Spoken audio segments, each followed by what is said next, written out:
General Hospital teaser beneath the dazzling lights of the nurses' ball, where elegant gowns shimmered and orchestral melodies danced through the air. The atmosphere was charged with glamour, anticipation, and carefully veiled secrets. Port Charles had turned out in full force, its most powerful and enigmatic figures exchanging practiced smiles, clinking champagne glasses, and pretending, for one night, that all was right in their fractured world. But beneath the surface of rehearsed performances and carefully curated appearances, something far more volatile had been set in motion, something that would unravel in the most unexpected, catastrophic fashion. For weeks, Lulu had been quietly investigating a trail that led her closer and closer to the truth behind Gio, the young violin prodigy whose sudden emergence had always seemed tinged with unspoken mystery. Her instincts had whispered of a tangled lineage, and though she lacked definitive proof, every sign pointed to one conclusion: Gio was not merely a talented newcomer. He was the biological son of Brooklyn and Dante, the product of a past cloaked in secrecy and buried under years of silence. Lulu's heart had warred with her head, torn between exposing the truth and protecting those she cared about. But in the end, it wasn't a conscious decision that tore the veil off the lie. It was ketamine. The drug, intended for Tracy as part of Drew's manipulative plot to discredit her, had found its way instead into Lulu's hands through a chaotic, unforeseeable mix-up. One drink passed between too many hands, one sip too many, and Lulu's clarity began to dissolve like fog under morning sun. Her eyes unfocused, her tongue loosened, and before anyone could stop her, she stood at the center of the ballroom and shouted a revelation so shocking it seemed to silence the entire room in a single heartbeat. Gio is the son of Dante Falconeri and Brooklyn Quartermain. The words exploded into the air like a grenade. At first, there was only stunned silence. Then a collective gasp rippled through the crowd like a wave hitting shore. Brooklyn staggered back as if struck, her face a portrait of betrayal and disbelief. Dante stood paralyzed, his features frozen in a mixture of confusion and horror. His gaze locked on Lois, whose stunned expression spoke volumes. She had known. She had always known. Gio, backstage after what should have been the most triumphant moment of his young life, had barely begun to process the eruption on stage when the weight of it all began to settle on his shoulders. He stared at his reflection in the dressing room mirror, trying to recognize the person he thought he was, but all he saw was a stranger. He took a deep breath and made his way back to the stage for his final performance, determined to honor the audience, the night, and perhaps distract himself from the chaos just moments before. But fate had no intention of letting him finish that performance. As he stepped into the spotlight, violin in hand, Joe's knees buckled without warning. His vision blurred, a sharp pain surged through his skull, and before anyone could react, his body crashed onto the stage with a sickening thud. His head slammed into the hardwood with terrifying force. Gasps turned into shrieks, and the room descended into chaos. Blood pooled quickly from a gash on his temple, and the last haunting note of his violin echoed faintly as it slipped from his grip. Panic overtook the crowd. Olivia screamed. Brooklyn rushed to her knees beside him, her hands trembling as she tried to stop the bleeding. Dante sprinted from across the ballroom, his police instincts taking over even as his heart threatened to explode with fear. The stage lights, once symbols of joy and celebration, now bathed the scene in a cruel, sterile glow. Gio was unconscious, pale, and losing blood at an alarming rate. EMTs arrived within minutes, lifting his fragile frame onto a stretcher, while Lois stood frozen in the wings, tears streaking silently down her cheeks. But the nightmare didn't end there. At the hospital, doctors confirmed what everyone feared: Gio had suffered a traumatic brain injury, complicated by internal bleeding and rapid blood loss. A transfusion was needed immediately, but his rare blood type, AB negative, made the situation nearly impossible. Brooklyn was not a match. Neither was Lois. As desperation thickened the air, the only viable path forward became clear: Gio needed a compatible donor, and quickly.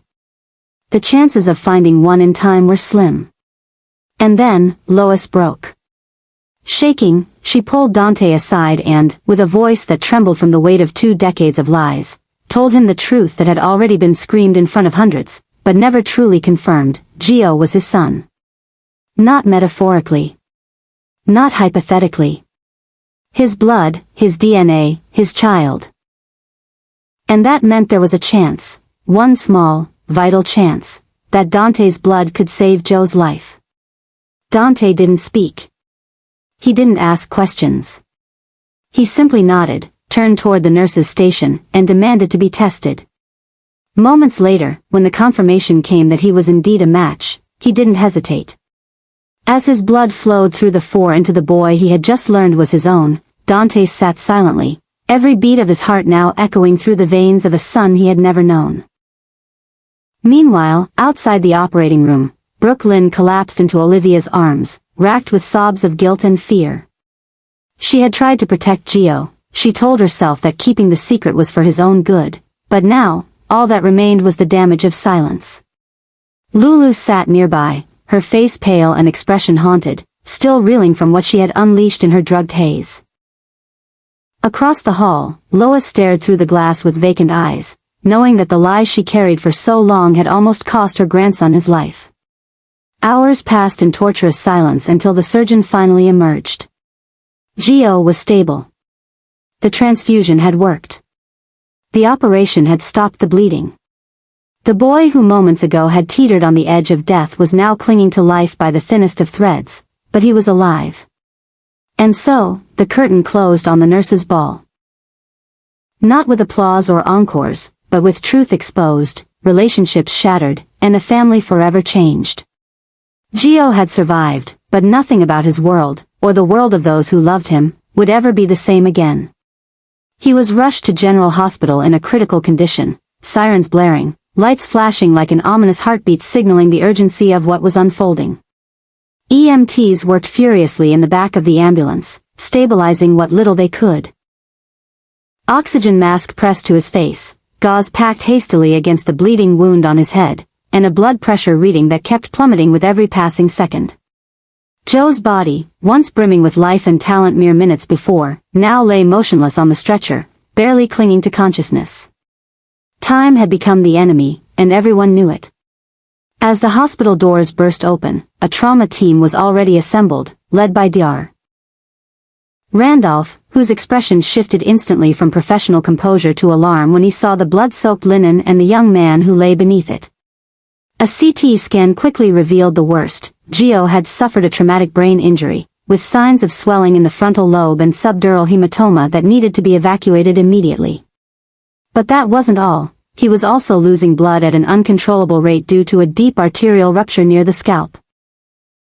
Surgery was mandatory, but without immediate blood transfusion, he wouldn't survive long enough to reach the operating table. That was when the next devastating blow came.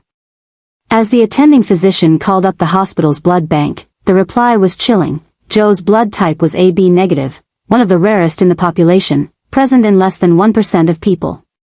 There were no matching units currently available, and it would take hours, possibly days, to get emergency blood flown in from another hospital. The doctors were clear: without a donor match here and now, Joe's chances of surviving the night were rapidly evaporating. Panic spread like wildfire through the waiting room. Brooklyn nearly collapsed when she heard the news, her hands trembling as she clutched at her chest, whispering through tears that she would give anything, if it meant saving him. But her blood type didn't match. Lois tried, tears streaming down her cheeks as the nurse shook her head solemnly. Ned volunteered, but was quickly ruled out. Olivia, desperate, begged to be tested again, but to no avail. One by one, each possible hope was extinguished, and the bleakness in the room became suffocating. And then, in that cruel, suffocating silence, Lois realized that the time for lies had run out. No more delays. No more protection under the guise of love. She could no longer afford the silence that had shaped Joe's life, and potentially could end it. With trembling steps, she moved through the hallway like a woman walking toward her own execution. She saw Dante standing rigidly by the wall outside the trauma bay, his face pale, jaw clenched, eyes fixated on nothing. She stopped in front of him, her lips parted, her breath shaky. Her voice cracked as she forced the words out, words she had rehearsed silently for years, but never dared speak aloud. Gio was his son. Not metaphorically. Not in spirit. Biologically. Genetically. Irrefutably. The child he never knew had existed, born out of an impossible moment, then hidden in a well-intended but devastating decision. And now, the blood that might save Joe's life, perhaps the only blood in the building that could, was his. The silence that followed was unbearable. Dante's eyes, already tired from shock and anxiety, suddenly filled with something rawer: betrayal, anguish, disbelief. But there was no time for anger, no time for accusations. His instincts, his training as a cop and his nature as a man who had always taken responsibility, kicked in. He didn't ask questions. He didn't demand explanations. He just nodded once, tight, hollow, and without a word, walked straight toward the nurse's station and said, with quiet intensity, "Draw my blood."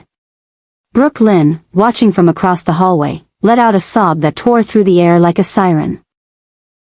She buried her face in her hands, shaking uncontrollably, the crushing weight of her silence now unbearable. Olivia, trying to keep it together, wrapped her arms around her daughter, whispering words that neither of them truly heard. Ned stood a few steps behind them, his shoulders hunched, leaning against the wall like a man carrying not just a family legacy, but now the guilt of watching it all unravel before his eyes. Meanwhile, Lulu, finally awake, the haze of ketamine lifting from her system, sat collapsed on the cold hospital floor. The sterile tile pressed against her knees, but her body refused to move. Her heart pounded in her ears as the memory of her outburst came crashing down on her like a freight train. She had said it. She had exposed everything. Her voice, unfiltered, unbidden, had thrown a young man into emotional chaos and, indirectly, a physical crisis. Tears streamed silently down her face as she stared at the trauma bay door, whispering apologies into the void, knowing that no one would ever truly absolve her for what she had triggered. Inside the donation room, Dante sat still as the needle was inserted into his arm. He didn't wince. He didn't flinch. His mind was miles away, locked on the image of Gio, his son. Bleeding on the stage, fighting for life, completely unaware that the man now giving his own blood to save him was the father he never knew he had. As the bag filled slowly, Dante's eyes remained fixed ahead, unblinking. Every drop of blood was more than a lifeline, it was a declaration. A silent vow that he would not lose his son now, not when he had just discovered him. Outside the clock ticked louder than usual. The hallway had fallen eerily silent, the only sounds coming from distant monitors and the soft footfalls of nurses. The door to the operating room remained closed for what felt like hours, though only minutes had passed. Then finally, it opened. Dr. Randolph stepped out, his surgical scrub stained and his expression weary, but his words carried the weight of a miracle. Gio was stable. The transfusion had worked. The bleeding had stopped. The surgery had been successful, for now. The boy would need time, monitoring, and the road ahead was uncertain. But he was alive. He had a chance. A wave of emotion crashed over the hallway. Brooke Lynn broke down entirely, sobbing into Olivia's shoulder. Lois leaned against the wall, tears falling freely. Dante stepped into the corridor, pale and visibly drained, but his jaw was set with something stronger now, a sense of purpose. Lulu dared not look up. And somewhere down that long, cold corridor, a young man lay unconscious in a hospital bed, tethered to life by wires, machines, and the blood of a father he never knew. Poor Charles would never be the same. And neither would they. Time moved with agonizing slowness, each tick of the clock in the waiting room echoing like a hammer against the fragile nerves of everyone gathered. Hours passed, but to those standing vigil outside the operating room, it felt like a lifetime. The sterile hospital walls bore silent witness to whispered prayers, clenched fists, and the quiet collapse of composure in faces that were normally the portrait of control. Olivia paced back and forth in near tears, Ned remained stoic but pale, and Brooke Lynn sat unmoving, staring blankly at the door as if sheer willpower could force it to open. Dante hadn't spoken in over an hour, seated with his elbows on his knees, fingers laced tightly together, and eyes fixed on the floor, his thoughts a maelstrom of guilt, fear, and a desperate yearning to undo time. Finally, after what seemed like an eternity, the double doors of the operating room creaked open. Dr. Randolph emerged, surgical cap askew, sweat beading at his brow, and exhaustion written across his features. But behind the fatigue, there was something else, hope. Real, tangible hope. The words came slowly, deliberately, as though each syllable had to be carefully chosen. Gio is stable. He's made it through the surgery. We managed to control the bleeding. The transfusion was successful. He's not out of the woods yet, but he has a fighting chance. The collective exhale that followed was like a gust of wind after the stillness of a storm. Shoulders sagged, tears flowed, and breath that had been held far too long was finally released. Dante, silent and motionless for so long, slumped back into the chair behind him and buried his face in his hands.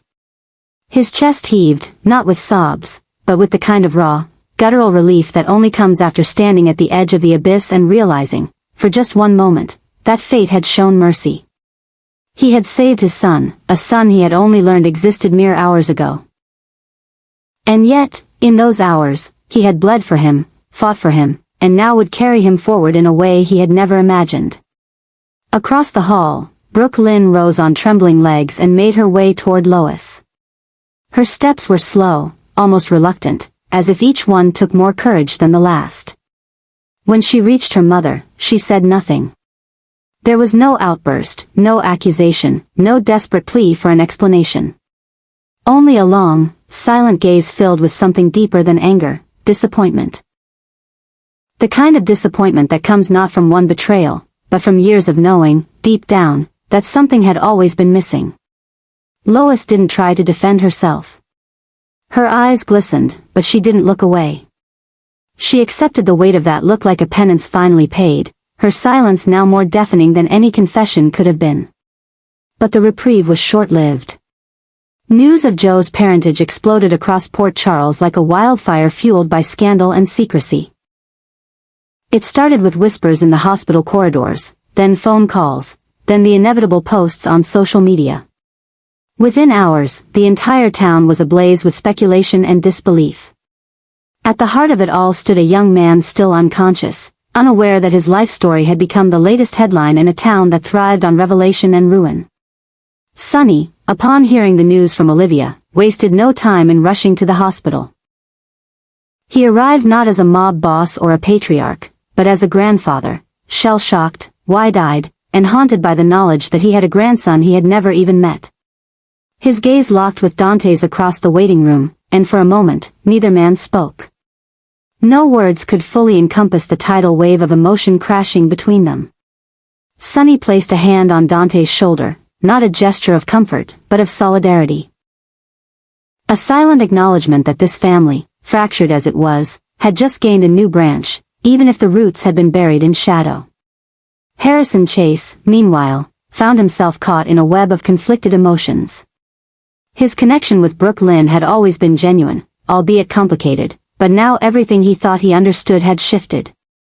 Was he part of her future, or just a placeholder in a life she'd spent hiding from her past? His feelings hadn't changed, but the foundation beneath them felt suddenly unsteady, and for a man whose life had been built on trust, that uncertainty was difficult to bear. And through it all, Gio lay still. The hospital room where he rested was filled with machines that beeped in steady rhythm, for lines that dripped life back into him one drop at a time, and a silence that felt almost sacred. His eyes remained closed, his body unmoving except for the gentle rise and fall of his chest, assisted by the ventilator. He looked peaceful, almost untouched by the storm that raged beyond the hospital walls. But inside him, a different battle waged, one that only he could fight. A battle between the unconscious and the awakening, between knowing and not knowing, between the life he believed he had and the one that had been kept from him. The nurses' ball, once the crowning jewel of Port Charles's social calendar, would now forever be remembered not for the glitz and glamour, but for the moment everything changed. For the blood spilled on the stage, both literal and metaphorical. For the truths revealed not in confidence, but in chaos. For the price that silence had exacted. Every person touched by the night's events would carry the scar of it, etched not into skin, but into memory. And yet, in the wake of tragedy, something fragile began to emerge. Hope. Hope that Gio, when he awoke, would find the strength to face this new reality without being broken by it. Hope that Dante, overwhelmed as he was, could find the courage to forge a bond with the son he had unknowingly lost and miraculously regained. Hope that Brooklyn could begin to forgive, not just Lois, but herself, for the years of omission. And most of all, hope that this time, there would be no more secrets, no more truths buried for the sake of appearances or protection. Because now, the cost of silence had been made clear. And they all knew, none of them could afford to pay it again.